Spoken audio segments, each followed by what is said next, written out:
फूफी जान का इकलौता बेटा था। जिन दिनों में 8वीं जमात में पढ़ती थी, मेरी मंगनी आरिफ से हो गई। वो पढ़ाई में काफी होशियार था। जब उसने एफएससी कर लिया तो उसे बैरून मुल्क जाने का शौक हुआ, लेकिन फूफी जान के माली हालात ऐसे न थे कि वो इस ख्वाहिश को पूरा कर पाती। उसके वालिद का इंतकाल हो चुका था और बेवा माँ के लिए बेटे की ख्वाहिश पूरी करना आसान न था। इन्होंने कुछ कोशिश की, मगर वो रकम का इंतजाम ना कर सकें। जब मुझे पता चला कि आरिफ तालीम छोड़कर नौकरी करना चाहता है, और वो भी बैरून मुल्क जाकर, तो मैं परेशान हो गई। मैं नहीं चाहती थी कि महज पैसे ना होने की वजह से वो अपनी ख्वाहिश पूरी ना कर सके। पूरी रात जागती रही, यही सोचती कि अब क्या किया जाए। पैसे कहाँ से आएं? मैं आरिफ की कैसे मदद करूं? तब मैंने अपनी सहेली से मशवरा किया। वो बोली कि मेरे मामूजाद भाई अरशद बहुत दौलतमंद है, करोड़पति बाप का बेटा है। तुम कहो तो मैं इससे तुम्हारे लिए मदद मांग लूं। लेकिन तुम्हें भी मेरे साथ चलना होगा ताकि उसे यकीन आ जाए कि मैं तुम्हारे लिए मदद मांग रही हूं। और हाँ, तुम आरिफ को अपना मंगेतर ना बताना। अगले दिन मैं अपनी सहेली के साथ इसके कजिन के दफ्तर चली गई। मैंने अरशद को बताया कि आरिफ मेरा कजिन है और फूफी जान बेवा हैं, जो बेटे की ख्वाहिश पूरी ना कर पाने के बायस आजरदा रहती हैं। मैं अपनी फूफी की खुशी के लिए आपसे कर्ज हसना लेना चाहती हूँ ताकि उनकी परेशानी खत्म हो जाए। आरिफ की नौकरी लग जाएगी तो वो फौरन रकम हमें भिजवा देगा, यूं मैं आपका कर्ज उतार दूंगी। अरशद कुछ देर सोचता रहा, फिर इसने अपनी मेज की दराज खोली और एक खतीर रकम लिफाफे में रखकर मेरे हवाले कर दी। मैं तो खुशी से जैसे पागल हो गई।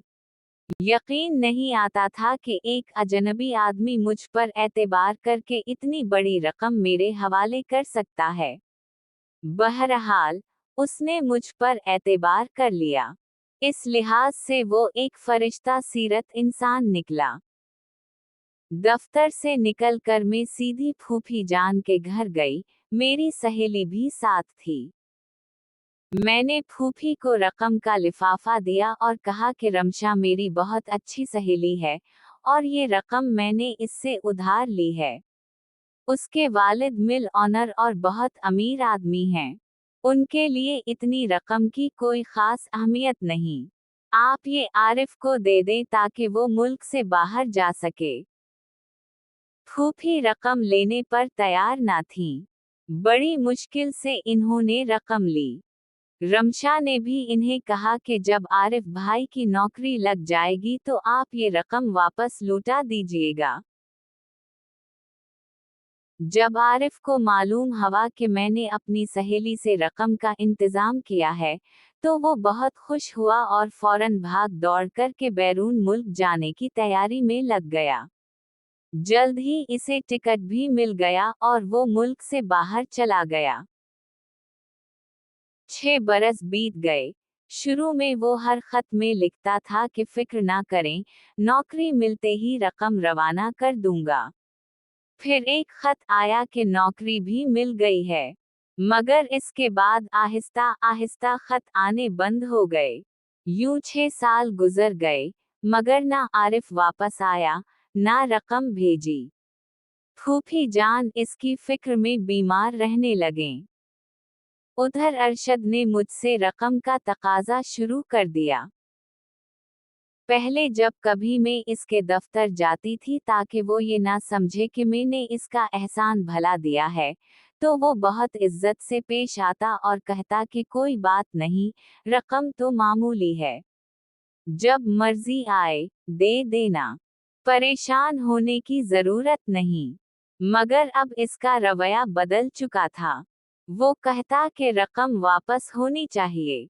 इन दिनों 50,000 बहुत बड़ी रकम हुआ करती थी। फिर ये उनके बिजनेस के उसूल के खिलाफ भी था कि रकम इतने अरसे तक किसी के पास फुंसी रहे। हालांकि उसे मालूम था कि मेरे वालिद बीमार थे और उनकी बीमारी पर हमारा सारा असासा खत्म हो गया था, मगर फिर भी वो ना बच सके थे। 1 और साल बीत गया।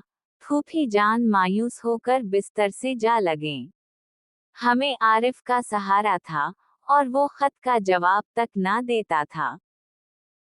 अरशद ने अब कहना शुरू कर दिया कि अगर तुम मुझसे शादी कर लो तो मैं कर्ज मुआफ कर दूंगा, क्योंकि फिर ये रकम खुद ब खुद तुम्हारी हो जाएगी। उन दिनों में सख्त परेशान थी। फिर एक दिन फूफी जान ने मुझे बलवा भेजा। आरिफ का एक दोस्त बैरून मुल्क से आया था। इसने बताया कि आरिफ सऊदी अरब से अमेरिका शिफ्ट हो गया है और वहां उसने शादी कर ली है। अब सऊदी अरब के पते पर खत लिखना बेकार है, क्योंकि वो वहां नहीं है। हमारे खत उसे नहीं मिल सकते। ये खबर सुनकर मेरे होश उड़ गए। जिस शख्स का मैंने 7 बरस इंतजार किया, वो बेवफा निकला। मेरे वालिद साहब भी उसी इंतजार में चल बसे। फूफी अम्मा का भी अब कोई नहीं था। मैं कैसे इन्हें तन्हा छोड़ती। आरिफ के दोस्त ने उसकी वो तस्वीरें भी दिखाईं जिनमें वो अपनी बीवी और 2 बच्चों के साथ बैठा था। अब उस खबर पर यकीन न करने की कोई वजह न थी।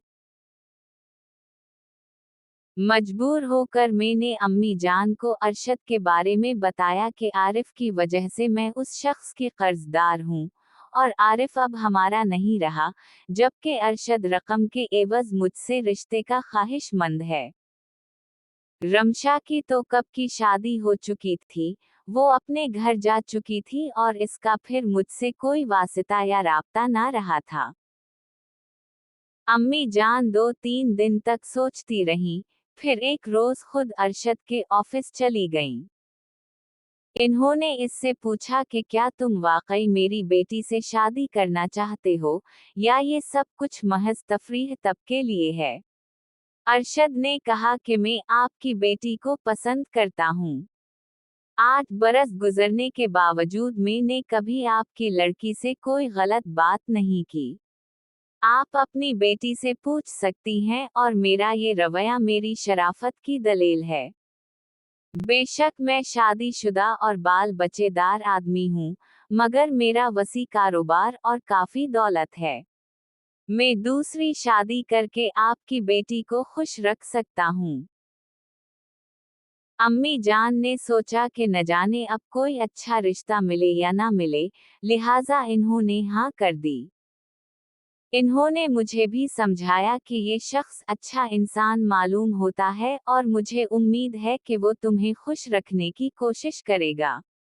तुम राजी हो जाओ, अब आरिफ तो लौट कर आने वाला नहीं। तुम्हारी फूफी को मैं खुद मीना लूंगी। इस तरह अरशद से मेरी शादी हो गई। वाकई उसने मुझे खुश रखने की हर मुमकिन कोशिश की, और वो अच्छा इंसान भी था। मगर वो सिर्फ 10 बरस जिंदा रहे। जिंदगी ने उनसे वफा ना की। वो हार्ट अटैक के बाइस चल बसे और मैं भरी दुनिया में अपने 2 बच्चों के साथ बेसहारा रह गई। आज मैं एक स्कूल में टीचर हूँ। मेरे दोनों बच्चे कॉलेज में पढ़ रहे हैं। इस उम्मीद पर जिंदा हूँ कि वो पढ़ लिख कर अपने पैरों पर खड़े हो जाएंगे। मैं तो यही कहूंगी कि दूसरी शादी हर लड़की को बहुत सोच समझकर करनी चाहिए।